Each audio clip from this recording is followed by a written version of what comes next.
What's going on, Vol fans? Welcome into Tennessee Football Talk. My name is Joey Petersen. So happy you all are joining me today on the show.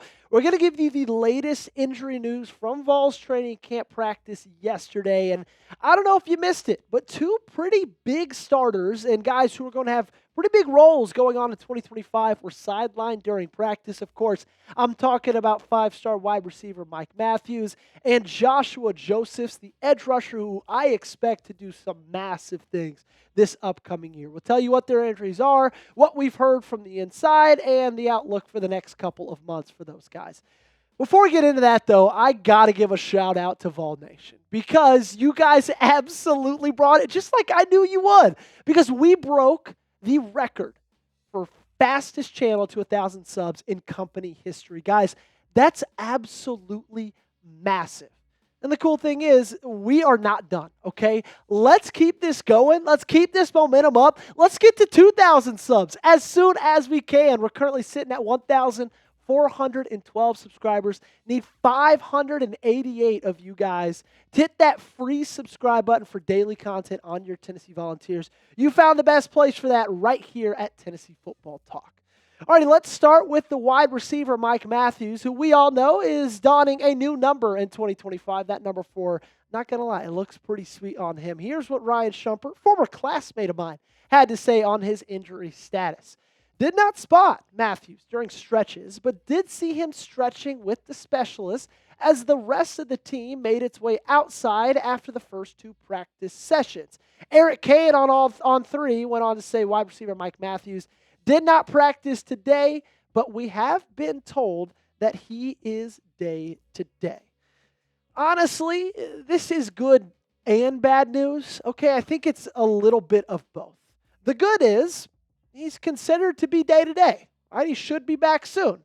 It's great news that he isn't dealing with something serious that they would qualify as, we're going to take this week to week, should be back in a couple weeks. No, he's day to day, and there's part of me that wouldn't really be surprised to see him at practice tomorrow or even on Wednesday when the pads finally come on. Now, the bad news is the injury luck of this wide receiver room seems to continue to be trending on the bad side. Because as we all know, second-year transfer out of Tulane, Chris Brazell, has yet to practice for the entirety of training camp, okay? Was out all of last week, was out yesterday as well, and I don't know how the outlook looks on him, but we haven't been hearing necessarily that, he should be back anytime soon. He just continues to do his own stretches, do his own workouts, and try to get back on the field as quickly as he can. With Mike Matthews out as well, that's 2 of your 7 scholarship wide receivers right now not practicing. Brazell and Matthews are both going to be massive in terms of what they're going to contribute to the success of this team in 2025. They're both the starting wide receivers, one on the outside, one on the inside. Of course, you got Braylon Staley as that wide receiver on the other side. But there's a lot of freshmen on this team behind them, right? There's a lot of guys on this team behind them that haven't had incredible and that many reps when it comes to just playing college football. And so we need those guys to be back healthy as quickly as we can. I need you to not jinx it. If you want him back as soon as possible, like today's video, hit that thumbs up button to make sure Mike Matthews is practicing as quickly as he can. I've already said it, but I'll say it again. Matthews is so important to this offense, okay? Because a lot has changed from last year to this one. Obviously, you lost Nico. Obviously, you lost the SEC Player of the Year in Dylan Sampson. You lost a lot of wide receivers like Squirrel White to the transfer portal. You lost Brew McCoy due to his eligibility. You lost a lot. Mike Matthews, you didn't. And that was a massive keep during the offseason. And when it comes to his production this year, he's got a brand new quarterback. It's going to be 2 years in a row. His 2 years in this system, his 2 years with this team, both different QBs. And when it's going to be a quarterback competition, I want him getting as many reps as he possibly can with whoever's going to be the starter. Being it Merklinger, Aguilar, George McIntyre. Hell, if it's Joey Halsey himself, I don't care. I just want Mike Matthews to catch as many passes from that guy as he can. Now, you might be confused. Joey, why are you so high on Mike Matthews? Look at what he did last year. 7 catches, 90 yards, 12.9 yards per catch. He did find Pater 2 times in 7 receptions. But those stats, as a freshman, in my opinion, they lie a little bit. I think we all know Josh Heupel doesn't love playing freshman skill position players. He's had a lot of talented wide receivers who are really young that didn't get a ton of playing time. Mike Matthews was kind of the same way. I found myself scratching my head a lot last year saying, why isn't Matthews in the game? Why isn't a 5-star dynamic wide receiver in the game? He's going to be more than in the game this year, guys. In some aspects, he might be the game on offense, okay? We all remember, entered the transfer portal in late December, decided in early January to come back. Obviously had to change some things with that NIL deal. But all that to say, we need him healthy because this offense, for the most part, I think, through the air at least, is going to run a lot through him. Coming up, we talked offense. Let's go over to the defensive side of the football. Let's talk about Joshua Josephs and his injury status, his injury update. But before that, I need you guys to make a prediction for me, okay? Let's talk Mike Matthews. What's his stat line going to be in 2025? I need you to give me receptions, yards, and touchdowns. Last year was 7, 90, and 2. You let me know what this year's going to be down below in the comments section.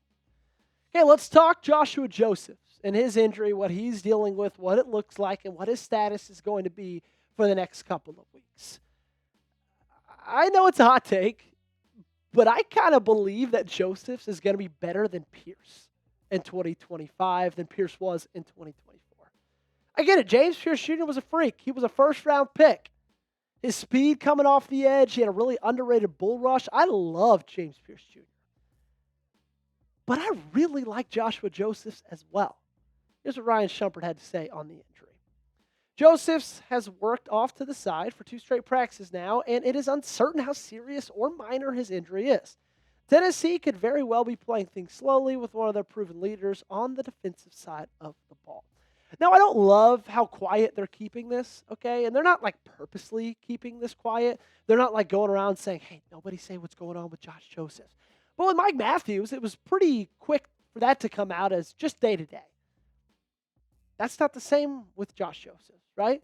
We don't know anything. We don't know the severity of it. 2 practices in a row where he's been on the sideline, stretching out, not actually partaking in drills, 7-on-7s, 11-on-11s, doing nothing, okay?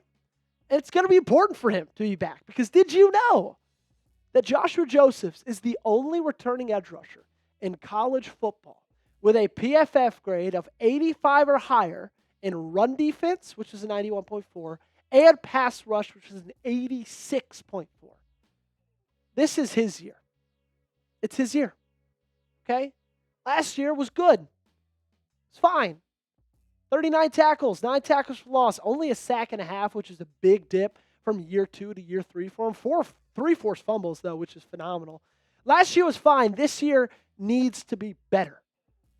And I think it's going to be better because he knows that he hasn't proved yet what he needs to prove. He said, I still don't think I proved what I needed to prove. There's a lot more that I should have done out there that I still hold over my head. He's keeping himself accountable. He knows what he's able to do. Right? He knows exactly what every single game should look like for him. He knows that better than anybody else. And he knows he hasn't played up to the standard that he has yet. I think this year he's going to, okay? I expect a really, really big year from him. Now, this team might not be as solid on the interior as it was last year. I'm excited for Bryson Eason, but because of the lack of the interior pressure, because Omar No More Lot got drafted, he was one of the better interior pass rushers in all of college football last year. That's going to be a little bit harder for Josh Josephs to overcome, but still, his strength, his size, his speed, all that comes together. Hopefully he's healthy as well. Expect a big year for him. You predicted Matthews. Now predict Josephs in the comment section down below. Give me a stat line in 2025. I want tackles. I want tackles for loss. And, of course, I want how many sacks you think he's going to get. Appreciate all of you guys for tuning in today. All in all, I'm going to wrap this up with a little bit of a bow. I'm just hopeful that these aren't major injuries, okay? And at this point, I'm just hopeful that the staff is being careful because they know how important these guys are on both sides of the football. They're each guys of top 3 importance, in my opinion, on offense and on defense. And so I think what they're doing is just being cautious, just being careful, not trying to make anything worse. Thanks so much for hanging out with us today. That's Tennessee Football Talk. I am your host, Joey Petersen. Make sure you guys follow me on social media, Twitter and Instagram. A ton of you guys have hit me up on Twitter over the past couple days, and I absolutely love it. Keep doing that. Those links are in the comments and description of today's video. Make sure you are subscribed to the channel. Try to get to 2K. If you guys are still here, it's obviously love the content. Just make it official. Hit that subscribe button.